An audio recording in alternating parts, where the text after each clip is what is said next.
జోస్న వాళ్ళ తాతయ్యకు వాళ్ళ ఫ్రెండ్ ఫోన్ చేస్తూ ఉంటారు. "రే ఏం చేస్తున్నావురా నువ్వు ఇంట్లో? నీ పరువు మొత్తం వచ్చి బయట పడుతూ ఉంటే, నువ్వు ఇంట్లో కూర్చొని ఏం చేస్తున్నావో నాకు అర్థం కావటం లేదు" అని చెప్పేసైతే అడుగుతూ ఉంటాడు. ఆ మాటలు వినగానే అక్కడ ఉన్న శ్రీమన్నారాయణ అయితే ఒక్కసారిగా షాక్ అయిపోయి, "ఏం జరిగిందిరా? ఎందుకు ఇలా మాట్లాడుతున్నావు?" అని చెప్పేసైతే అడుగుతూ ఉంటాడు. ఇంతలో అక్కడ ఉన్న వాళ్ళ ఫ్రెండ్ అయితే, "ఈరోజు న్యూస్ పేపర్ నువ్వు చూసుకున్నావా? నీ మనవడు ఏం చేశాడో చూసావా ఒక్కసారైనా?" అని చెప్పేసైతే అడుగుతూ ఉంటాడు. ఇంతలో అక్కడ ఉన్న శ్రీమన్నారాయణ అయితే, "ఏమీ చూడలేదే, ఏం జరిగింది?" అని చెప్పేసైతే అంటూ ఉంటాడు. "ఒక్కసారి ఆ న్యూస్ పేపర్ చూడు, ఈ రోజుది ఏం జరుగుతుందో నీకే అర్థమవుతుంది" అని చెప్పేసైతే అంటూ ఉంటాడు.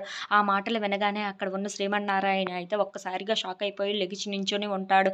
ఇంతలో అక్కడ ఉన్న వాళ్ళ ఫ్రెండ్ మాత్రం, "నీ మనవరాలికి నా మనవడిని ఇచ్చి పెళ్లి చేద్దాం అనుకున్నాను, కానీ అది జరగటం లేదు. నన్ను క్షమించు. నేను ఇక నీ మనవరాలికి నా మనవడిని ఇచ్చి పెళ్లి చేయలేను" అని చెప్పేసైతే అంటూ ఉంటాడు. ఆ మాటలు వినగానే అక్కడ ఉన్న శ్రీమన్నారాయణ అయితే ఒక్కసారిగా బాధపడుతూ ఉంటాడు. అది చూసిన వాళ్ళ కొడుకైతే, "ఏం జరిగింది నాన్న?" అని చెప్పేసైతే అడుగుతూ ఉంటాడు. ఇంతలో అక్కడ ఉన్న వాళ్ళ నాన్న అయితే, "ఒక్కసారి ఈరోజు న్యూస్ పేపర్ తెచ్చి ఇవ్వు" అని చెప్పేసైతే అంటూ ఉంటాడు. ఆ మాటలు వినగానే అక్కడ ఉన్న సుమిత్ర అయితే, "నేను తెస్తాను మావయ్య" అని చెప్పేసి తన చేతికి న్యూస్ పేపర్‌ని ఇస్తూ ఉంటుంది. ఇంతలో అక్కడ ఉన్న వాళ్ళ కొడుకైతే, "ఏం జరిగింది నాన్న? ఎందుకు న్యూస్ పేపర్ అడిగారు?" అని చెప్పేసైతే అడుగుతూ ఉంటాడు. "ఒక్కసారి ఉండరా" అని చెప్పేసైతే ఆ న్యూస్ పేపర్‌ని తీసి చూస్తూ ఉంటాడు. ఇంతలో అక్కడ ఉన్న న్యూస్‌ని చూసి ఒక్కసారిగా షాక్ అయిపోతూ ఉంటాడు.